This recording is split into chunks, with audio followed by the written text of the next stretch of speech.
A great evening to you. Warm welcome to Prime Business. I am Pius Kujobaka. The International Monetary Fund is warning that Ghana is not immune to current global uncertainties despite the recent economic turnaround. This is coming after the fund released its global economic outlook, forecasting global growth to slow to 3.2%. But Ghana, on the other hand, has seen drastic turn around in most of its economic indicators. George Yafe has more. Speaking at a news conference here in Washington, D.C., the economic director of the IMF, Pierre-Olivier Gorochos, noted that the current challenges with the global economy could affect countries like Ghana when it comes to demand for our exports. Well, we certainly have been concerned about geo-economic fragmentation for a long time. We're seeing elevated trade tensions. We're seeing a number of industrial policy measures that are designed to protect or promote certain industries in certain countries. And we're seeing a reorientation of trade flows already.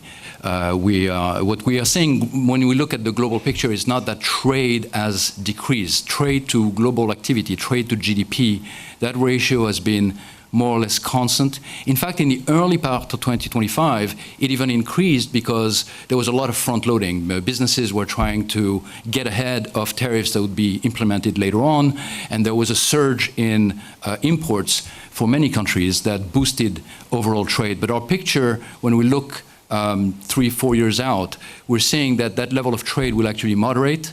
And it will change in its composition. We're seeing a lot less trade, for instance, between the US and China, but we're seeing a lot more trade between either US and China and other parts of the world. Exports from China to other Asian economies or to Europe have increased significantly. Imports from the US side from Europe or from other Asian economies have also increased. So the trade matrix is changing. It's adapting to these tensions. And so far it's not really declining, but it's become more complicated. It's a very much more complex picture. He, however, downplayed the impact of the current global tariff war on developing countries like Ghana. We've been living for the last 5-7 years in an environment in which we are hit, the global economy is hit by fairly sizable shocks. Can be very concentrated. You can think, of course, we can think of COVID that was one in maybe in 100 years type of shock. But even after that, with the cost of living crisis, we had the impact of military conflict on European soil. You had the trade tensions. All of these things are disruptive to the global economy. Now, for many countries in the world, these things are outside their control. These are not something that you directly have an input and can do something about. Away from the IMF, the World Bank is warning that Ghana's strong economic growth is not creating enough quality jobs to match its rapidly expanding workforce. In its latest Ghana economic update, the bank says despite steady growth driven by oil and services, most Ghanaians remain employed in low productivity sectors. It is urging government to focus on job creation, skills development and private sector expansion to unlock the country's demographic dividend. Winston Taki has more. Ghana's economy may be growing, but the World Bank says that growth isn't translating into enough decent jobs. In its Ghana's economic update, the bank finds that while output expanded by over 5% last year, most employment remains trapped in low productivity sectors like agriculture and informal services. Since 2012, Ghana's working age population has risen by nearly 3 million people. Yet, only 250,000 new formal jobs have been created. The report warns this gap is pushing more young Ghanaians to seek opportunities abroad. It also finds that only 13% of workers hold what it calls high-quality jobs, formal wage or skilled positions. And although education levels are rising, the economy is not generating enough productive work to match those new skills. The World Bank says tackling this challenge requires a sharper focus on job creation, skills development, and private sector expansion. And to some other stories, the Bank of Ghana has revised the sanctioning regime in respect of issuance of DART checks for strict compliance by banks and specialized deposit-taking institutions.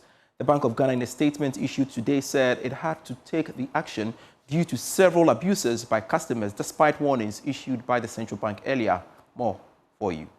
The central bank said a bank or SDI is now obliged to levy an account holder who issues a DAT check for the first time 10% of the check's face value and issue a warning notification to the affected customer on the consequences of repeating the offense. In addition, the bank or SDI shall report the offense to the Credit Reference Bureau and the Bank of Ghana. Where a customer issues a DAT check for the second time within 1 year of the first offense, the drawee bank or SDI is required to impose a levy of 15% of the check's face value and issue another warning notification to the customer on the consequences of repeating the offense. The drawee bank or SDI shall report the offense to the Credit Reference Bureau and the Bank of Ghana. Where a customer issues a DAT check on the third occasion within 1 year of the first offense, the drawee bank or SDI shall impose a levy of 20% of the check's face value. The drawee bank or SDI shall report the offense to the Credit Reference Bureau and the Bank of Ghana. According to the central bank, it shall ban such a customer from issuing checks within the country for a minimum period of 3 years. Reacting to the development, Associate Professor of Finance Williams Pripra urged the Bank of Ghana to equally sanction banks and SDIs that do not comply with the sanctions. If you look at the sanction very well, the 10%, 15%, or 20% charge is not a fee or an income to the bank. It's a levy that must be paid to the Bank of Ghana. So what I probably will want to see if Bank of Ghana will come out further and say if a bank one fails to report, what sanction must be applied to that bank, which I couldn't read that one from it. Probably they must even pay more on that, and that is something that will really help to solve this issue. Because sometimes I've been in finance before in Ghana, so I know what we do as finance people. We can even negotiate with the bank and tell the bank, allow us this check to then use a Ghanaian check, let it bounce. Then I'm going to bring you the money. So it is not only the customers. Sometimes the banks are also involved. So Bank of Ghana should also come out with additional sanctions to banks that allow this to happen and they don't report. We want to stay a while longer at the central bank because they have now set October 28 to commence the celebration of the 60th anniversary of the Ghana cedi. The celebration, which was initially planned for August, was suspended after the helicopter crash in the Ashanti region that claimed 8 lives. More in this report. As part of the activities to mark the 60th anniversary of the cedi, there will be a national launch ceremony at the Accra International Conference Center with President John Mahama as the special guest of honor. There will also be a cedi van regional roadshow, exhibitions, education and outreach, as well as public education campaigns on clean note handling, currency security features, and history of the currencies since independence. In addition, the Bank of Ghana will organize currency conference featuring stakeholders from central banks across the world, academia, and the private sector. Away from the central bank and its related stories, Chief of Staff Julius Debrah has called on board members of various public institutions to ensure improved corporate governance as a catalyst for economic growth. According to him, a strong governance system has become the foundation for a strong economy due to the role board members play in the profitability of state-owned enterprises. He was speaking at the second National Boardroom Governance Summit here in Accra. Theme Daring to be Different, the role of chairperson in effective boardroom governance. This year's summit is exploring how bold and ethical leadership can drive sustainable organizational and national growth. According to the Chief of Staff, accountability in the boardroom ensure business growth, which benefits the economy. Strengthen supply chain governance and measure sustainability as a core boardroom metric. Build a next generation of leaders and insist on ethics as the foundation of performance. Governance is not an event, it is a continuous discipline. From Ghana to Rwanda, from Senegal to Botswana, the pattern is evident. Where boardrooms are accountable, capital is pertinent, businesses thrive, and societies prosper. When boardrooms governance improves, economic growth becomes inevitable. And when growth deepens, national stability endures. Let us therefore dare to be different by governing well. Let the boardroom be the engine room of Ghana's transformation. Let a 24-hour economy be disciplined, not chaotic. Let AFTA become a platform for Ghanaian excellence. Let Agenda 2063 becomes our generational contract with Africa's future. Convener of the summit, Professor Douglas Boatin used the occasion to call for some review of board tenure as he believes the 4-year term is inadequate for any significant initiative. Most importantly, appoint a chair for a 6-year term. These 4 years is not working. Let's be bold. Let's be daring. Let's make it 6 so that there will be proper transition in between. Because right now, every 4 years, there's a wholesale change, and then we start again. We all know it's not working. Let's dare to be different, because at the end of the day, we are one people and not separated by politics. The event brought together past and present chief executives and board members of organizations across sectors to deliberate on efficient policies for growth. This evening, there is a strong push for a deliberate national policy to rope in more young women into the tourism and hospitality sectors. Industry experts are promoting female entrepreneurship to expand job market and accelerate national economic growth. In celebrating the International Day for the Girl Child, Good Governance Africa non-profit organization has exposed young women in the Ashanti region to some benefits of venturing into the hospitality and tourism sectors of the economy. More in this report. Africa Girl Child's Dialogue is an annual event organized by Good Governance Africa to expose young girls into career development for national growth.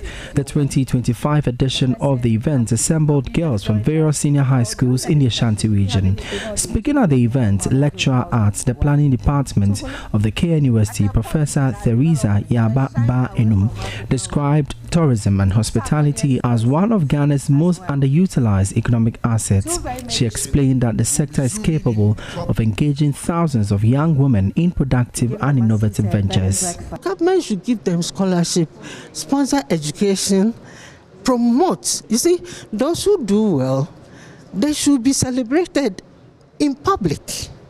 Looking at the girls, focusing on them and bringing them through sponsorship, through skills training, mentoring, and so on, will go a long way to ease the burden of unemployment in Ghana.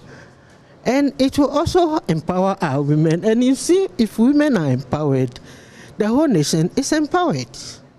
Deputy Director at the Quality Assurance Unit of the Ghana Tourism Authority in Ashanti Region, Abna Amo, reaffirmed the authority's commitment to promoting gender equality and ensuring safety within Ghana's tourism landscape. The Ghana Tourism Authority wants to promote tourism, and we want to also promote equality.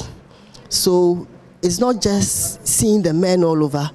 We want the women to also move along with the men, equality as much as possible. And because of that, we are doing our best to pull the ladies also on board. And we are setting up tourist clubs at the various secondary schools, the female schools, to get them on board. We are also doing capacity training for women.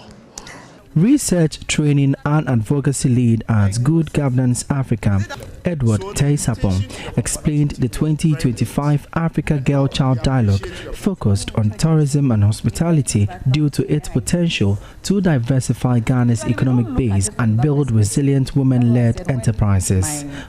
Every year, Good Governance Africa would take one sector of the economy and expose girls to the opportunities in that sector.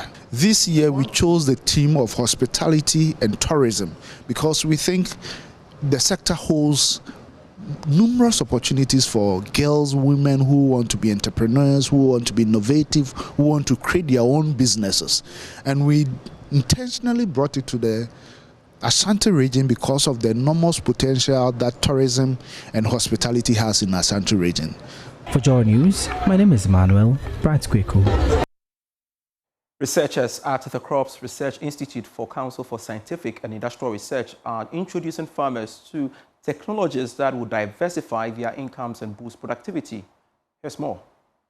Agritourism is gradually being seen as promising venture that can diversify farmers' income and promote rural development by allowing visitors to experience farm life and traditional practices. Under the Revenue Diversification in Africa through Bio-Based and Circular Agricultural Innovations Project, the Agritourism initiative by the Crops Research Institute seeks to expose farmers to climate-smart farming practices. Project coordinator for Divergree, Engineer Shadrach Kwejo Amponsa, explained that Divergree seeks to help farmers create multiple income sources. He noted that many farmers face challenges like climate change, but can use the knowledge from the training to reduce its impact.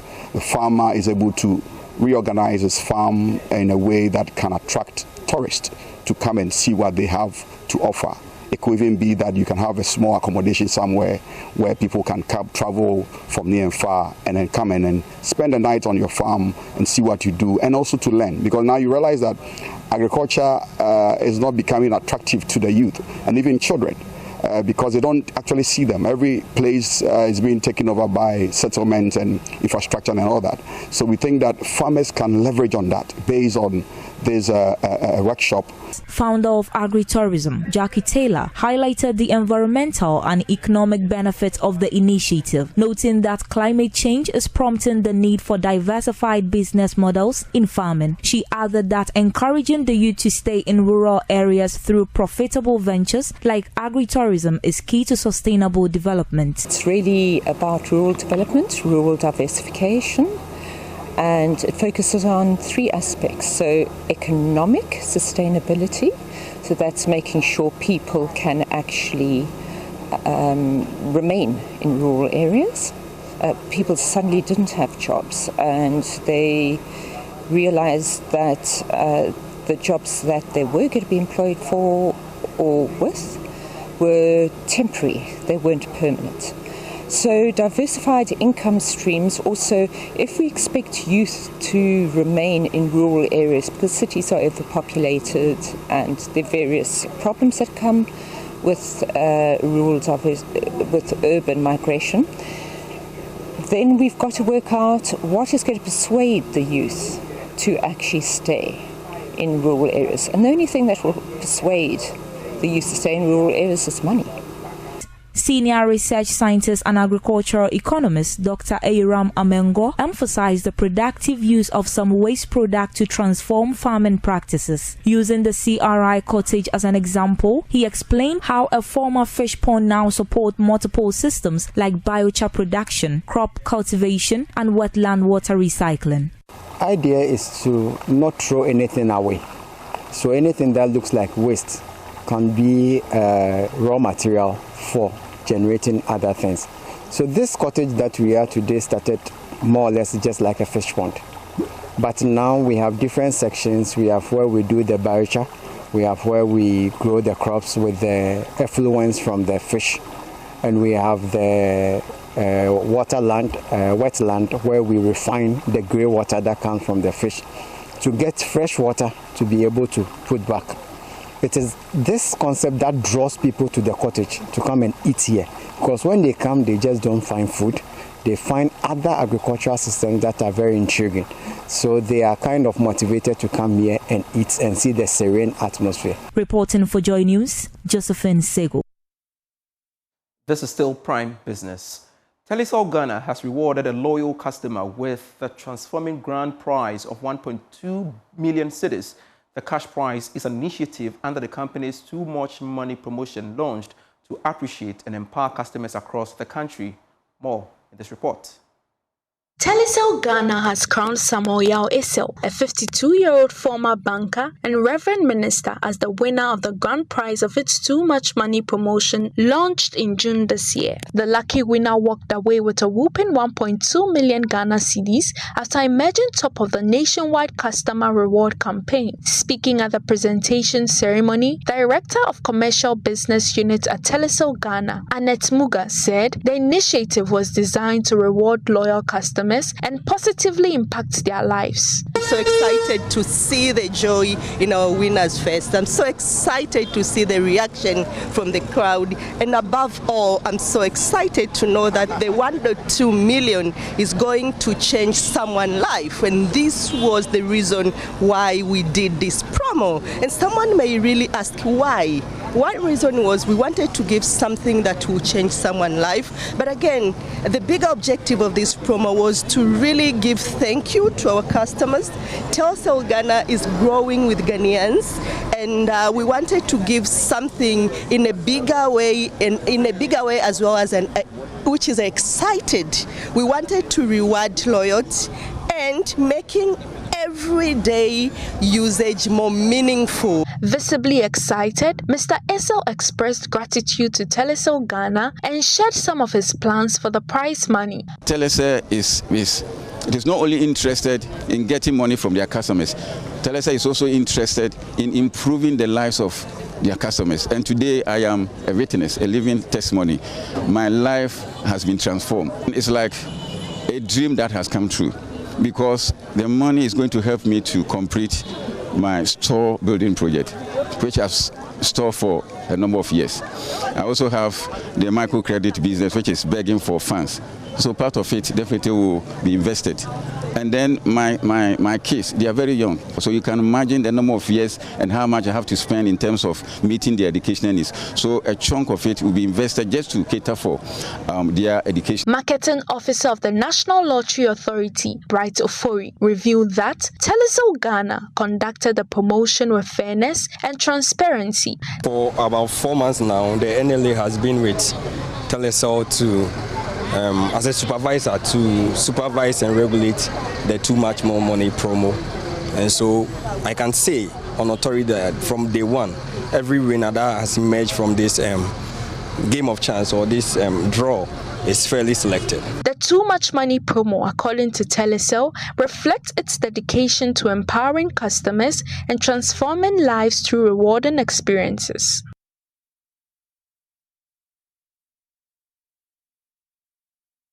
That's our package by way of Prime Business. I am Pius Kojobaka. Feel free to log on to myjoyonline.com/business for all the business news you need to know here in Ghana and beyond.